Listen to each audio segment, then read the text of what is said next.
With Ben Johnson filling out his coaching staff and now the Chicago Bears' new head coach, one of the important questions that we're going to talk about today is how do we judge success in Ben Johnson's rookie year? We're going to talk about it all and more right after this. You are now tuned in to Chicago Bears Central, your number one place for all Chicago Bears news and content.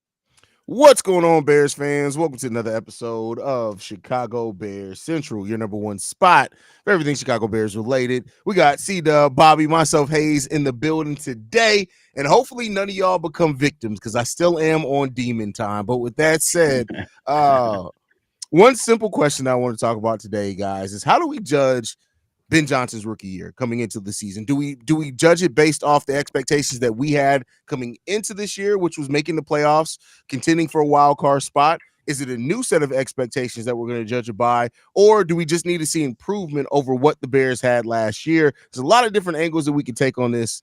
Who wants to take it away first? Yeah, I would just like to preface that by asking you a quick question. Is it my own personal expectations, or is it Chicago Bears fandom as a whole, as we see it? I mean, we'll talk about both over the course of this. But start off with your own personal expectations. Oh, okay. All right. My personal expectations for this young guy, his first time coaching an NFL team, is to get us a respectable, competitive team. I don't want to see the bonehead plays on the field. Get some maturity in here. Get some discipline on this team. Be respectable about other teams and the fans in the arena that you play. Just return our franchise to respectability and competitive play on the field. That's all I'm asking for from the young kid coming into his first coaching gig next year.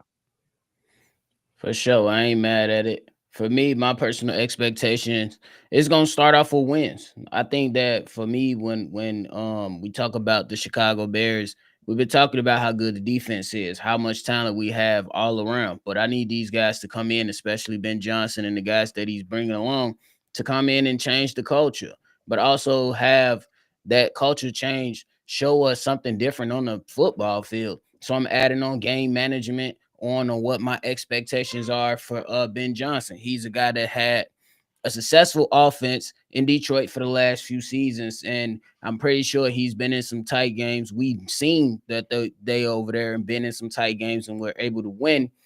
And I want to see some of those game management principles come to the Chicago Bears. If we had better game management principles and more discipline and guys doing things and coaches setting up the players to be in better position, we might be in these playoffs. Probably, you know what I'm saying? Who knows what would have, transpired with whatever round. But the fact of the matter is, I think that with better game management, we would have gave ourselves an opportunity. And I feel like we was kind of robbed of that. One of the other things I'm going to be looking at is the offensive line as well. Ben Johnson, he had that offensive line, and that was one of the key things that he had to his disposal to go ahead and have an explosive offense that improved every single year. And obviously, it's Caleb Williams. We got to see something different from Caleb Williams, something better for Caleb Williams. So that's what it's all going to come down to me for the expectations for Ben Johnson and his coaching staff. So is it not about any specific win-loss record for you guys at all? Like C-Dub, you said you wanted to see respectability on the football field. So is it not a win-loss kind of thing you're looking at in that balance? Absolutely. When I say that, you also can be respectable in your win-loss record. So I'm expecting somewhere what's respectability in a win-loss record. I say 9-8 to 8-9 between that area right there. Obviously, I'll take a better season when in regards to wins, but I think that'll be asking for a lot from a first-year coach, from the experience that we've been having from the last previous coaches we had. So I just want to be fair and say respectable, good record for a first-time coach would be 9-8, 8-9, something between there. I think that's fair. For me, I think it's more on the nuance side. I think if he take care of the small stuff, he gives himself an opportunity. I think for us, Yeah, well, at least for me to come in and say that he has to come in, take us to the playoffs, and win a playoff game, I believe that's a bit over the top without seeing the product on the field first. So I just want him to focus on the small things, and I think that if you take care of the game management, work on the offensive line, and see growth from Caleb Williams, and the defense remains the same, you give yourself a hell of an opportunity to make those things. I don't necessarily believe it has to be a guarantee into a playoff berth, but just give yourself an opportunity to play meaningful football games down the stretch. And we talking about December going into January. Is it a quota for wins from you, nephew? Do they have to get a certain amount of wins? Right now, I think it's too early for me to make that determination because I want to see what happens in free agency and the draft first. Because they could very well go out and attack free agency and the draft the right way, or at least the way that we expect them to. But or you know what I'm saying, it can go a totally different way. What if they don't get Trey Smith and they sign another a guard that we didn't even have on our radar? You know what I'm saying? So I got to be a little patient with that, but it is what it is. At least right now, I think it's too early. I think the way I'm looking at this coming into this very similarly to how I did Caleb Williams. Yeah, I don't think people can put an X like Ben Johnson's going to have some normal rookie head coach hurdles, Yeah. right? He's going to have that. It's going to be some of that. We're going to see maybe sometimes with some game management, some clock management things. We may see a little bit of that, right? And that's fine. We may see some mistakes down the stretch and kind of understand the situational thing. It's how he learns through that over the course of the beginning from the beginning of the season to the end of the season for me. But much like Bobby, I think it's too early to kind of say a win-loss because we don't know how much they're going to fix this offensive line. If they go out there and really invest in these trenches, I can see playoffs being the expectations at minimum, in my opinion. Yeah, but that's why I throw those that 9 wins in there because we expected Caleb Williams to win over 10 games last season with the offensive line that he had, and we know they didn't make any improvements on said line last year. So without anything being done with the offensive line, let's just assume that it's going to be improved because you can't get any worse than what the fuck they was. They was Don't 70 say over. that because we said Oh yeah, don't say Yeah, any it's worse than Luke Chicago. They Dixon. can absolutely Don't get say worse. that. This Don't is every time you think shit Chicago. can't get worse. Yes, y'all right. But let's just take an account from last season. We have to be fair, and I'm talking in regards to Matt Eberflus here. I'm being fair to Matt Eberflus, if y'all can believe it. He still is expected to win some games now. That's just not. We can say you got to win games without seeing what he put on the field or what he has on his team yet. You're expected to win games for sure. Sure. I Absolutely. agree with that too. I think it's good. I think a lot of things that a lot of us are going to be watching is when it comes down to those last few minutes of games. Obviously, because those last few minutes of game was the difference of us having a spectacular season and what we had, a horrible season. It was also the difference of almost tearing this family apart. The last few minutes of games absolutely damn near tore us apart. Bro. So I think that's what it's going to really come down to. I believe Ben Johnson is a detail oriented guy. And the way that he speaks, I believe he's going to be able to stand by his word. But obviously, you got to show us because you can come in and you can say all the rah rah stuff. And, we seen it with Matt Eberflus. But I can say Ben Johnson don't sound like he going to pussyfoot in front of the mic like Matt Eberflus did. So Yes. I would say that's a step in the right direction. Yeah, I Yeah. think that, and I think just seeing like a team that actually is like operating as a team, right? Seeming like we got a goddamn plan. That's so important in all of this, man. And so Ben Johnson has a tall test in front of him. Don't want to act like he doesn't because we know Yes. that he does. But that's what you brought him in here for. You brought him in here because you believe that he can do it, right? Yeah, you Yeah. got to. You stand 10 toes now, Ryan. You ain't got no choice, especially Ryan Poles right now. This is the guy that's going to decide his future with the Chicago Bears. Is that fair to say? Yeah. For sure. That's fair to say. And I think he got the right guys. He got your quarterback, Caleb Williams. That's good. That's what you need as a general manager. And you got the guy you believe in Ben Johnson. Everybody wanted him. Everybody was posing the bids. Now you just got to fix the offensive line, which is important, bro. It's I would important. I would add on the culture too. This is a team that's Yes. desperate for a new culture, a winning type of culture. This is what we've been talking about for the last few weeks, especially with a leader of men type of coach, a guy that's gonna Mhm. hold people accountable. So on top of the offensive line and trying to fix, all the nuanced things when it comes to the team, you gotta address the number one thing that's gonna be able to see a successful season, and that's that culture. You got to go out there and you know what I'm saying. You got to paint the picture of the vision that you have in the leaders of the locker room, whoever they may be, whether it's the same guys or some different guys that might come in or some different guys that might step up. They got to be able to carry out that vision. Matt Eberflus, his vision was flawed. And we seen that. And it was a lack of accountability, hence why players kept coming out on their respective podcasts speaking on accountability, not letting things go by on the wayside, not acting like everything is cool. You know what I'm saying? So Mm. I think that's the number one thing too, Wow, culture. that's interesting, bro. Because you right, nephew. And I also want to add that he got to pick the right people. Yeah, Become some of those leaders ain't the right people if they going into the media talking, because I seen a lot of captains talking to the media, you know what I'm saying, probably saying a little bit too much to what they was supposed to say.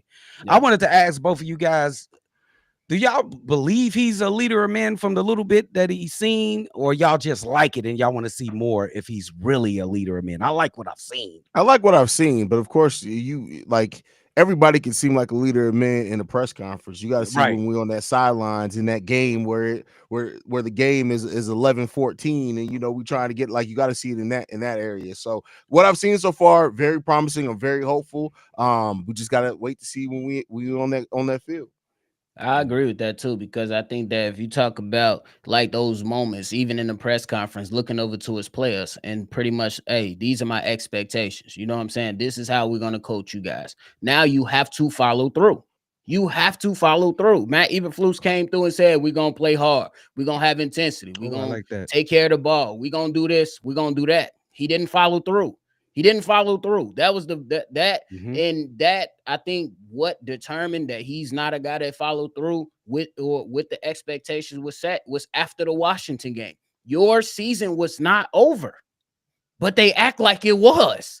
Yeah. That was failure to follow through with accountability. We're holding yourself accountable. We're holding players accountable. And then you did this back and forth stuff with the Tyreek Stevenson stuff.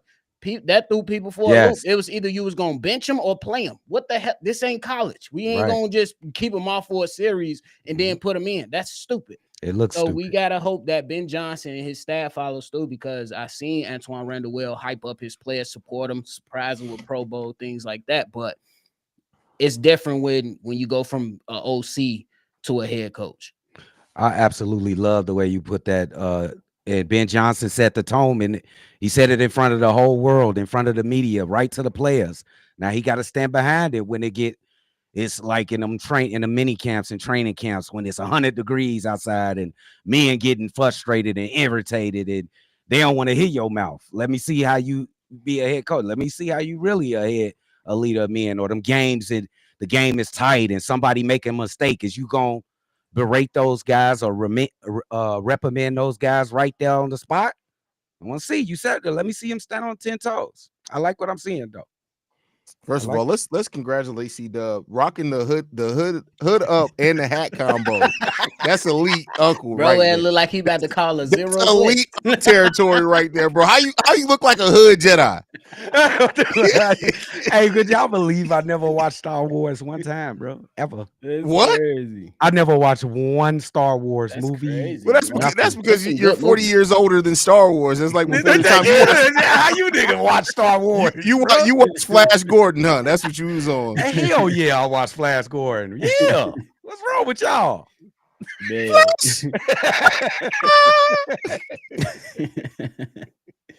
Anyway, but I think overall it's just to agree that everybody's right now excited about what the Bears could be, and restoring that excitement based off where we finished last season is a major step in the right direction, because ain't nobody was excited about shit at the end of last season. The players weren't excited about it. And so now you got that energy back in the building, you got the energy back in the franchise. Hell, George McCaskey's talking shit to people. What? I was surprised. Bruh. You frustrated, bro. That's how you know, like, it's something different about to happen, bro. This is about to be a little different. I hope so, bro, because I'm ready for some damn playoff football and I want to win in the playoffs. Let's get to the divisional round. Let's have a chance to go to the conference championship. Shit, I'm ready to turn up and cheer. Bro, Shit, we still have not gotten to talk about a winning season yet. that's crazy. That's Like, man, crazy. we want Chicago Bears Central to be able to provide this great content during the winning season. We've been doing this during losing seasons. We want to see how everybody react during the winning season. Shit. I believe it's coming. I ain't worried about it. I just believe it's coming, bro. I just got my hopes and Imagine dreams. C-Dub calling a playoff game. Oh my goodness, I'm dreaming. That I bit gonna be chomping first at the place. bit. Runs for 5 I think that'll yards. be my last day on earth. I'm sorry. Let me knock on wood. What? No, that's if you get to call the Super Bowl. Would you Oh live my call if the Bears God, make the Super Bowl? bro. How would you do that? Would you live call the Super Bowl? Hell yeah, I laugh calling the Super Bowl. Yes. That's crazy. Bro, I'm gonna need something to calm me down, bro. So for real, that'll be too much excitement, bro. That's crazy. That's a dream. NBA playoff game in a NFL. Oh, you weren't doing live calls when the Bulls faced the Bucks. That was before you started doing live calls. Yep, Huh? yep. That's a crazy. shame. That's like 4 years ago, bro. That's a shame, bro. Been down bad in Chicago, bro. That's all we can say, man. That's it, man. Yeah.